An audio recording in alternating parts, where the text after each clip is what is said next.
So, The Advocate magazine just published a list by Assigned Media. The list includes hundreds of people and organizations, including therapists, child psychiatrists, doctors, detransitioners, concerned parents, all of whom are speaking out and sharing research that counters the trans narrative that's currently being told in mainstream media. So this should concern us all. Historically, list makers have not done great things with the lists that they put out. We call this a blacklist.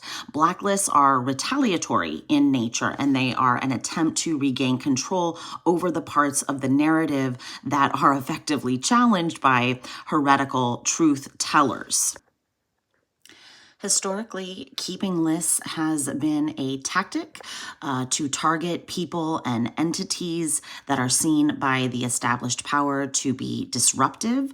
The purpose of these lists is to tarnish reputations, create a feeling of isolation in those that are listed, and to create a feeling of suspicion in those who might seek out the listed as credible sources.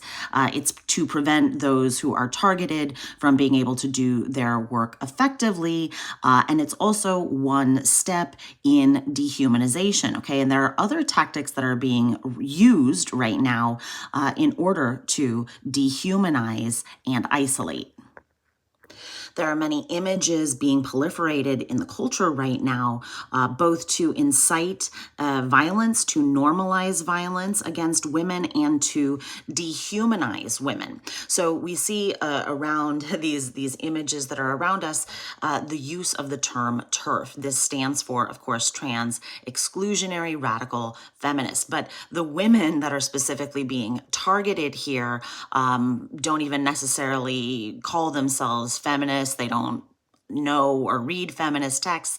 Many of the women who are being targeted, most probably, are just regular women. These are just women who want boundaries, women who want to play sports without men, women who want their daughters to play sports without men, women who want to change in privacy, go to the spa, go to their locker rooms in privacy. And also this includes women in prison who want to have sex-based incarceration, not be incarcerated with men who are serial rapists. But if you notice the images here, these are encouraging violence by dehumanizing women into this term that they are calling TERF, okay? List keeping, name calling, dehumanization, and the normalization of violence. These are all tactics that we have seen in other totalitarian movements, and we should be very disturbed by these tactics and call them out when we see them. So recently, I published a response to the attack that happened at Hazelbrook Middle School in Oregon, where a boy who claims a trans identity attacked a girl from behind unawares. This is not the first time we've seen an attack. I put a list up here. It's included in the article. We've seen this happen in Loudoun County. We've seen this happen in Oklahoma, in Texas, in Riverside, California, in Brazil. These are all attacks where a boy who claimed a trans identity attacked girls, a single girl or a group of girls. These attacks continue to happen. So I want to observe that these things are not unrelated. The vilification of people who speak out about child safeguarding, the dehumanization of women, and the encouragement of violence.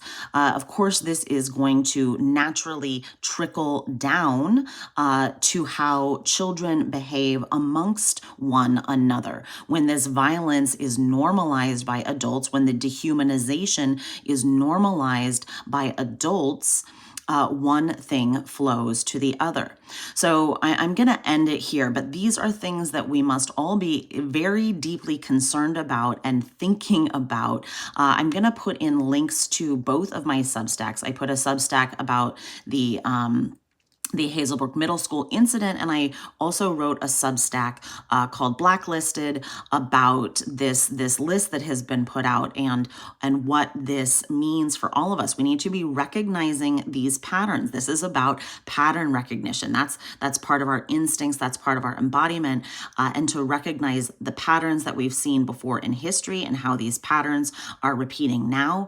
And if we do not address these patterns now very seriously, we need to understand where these could be leading us. Thank you.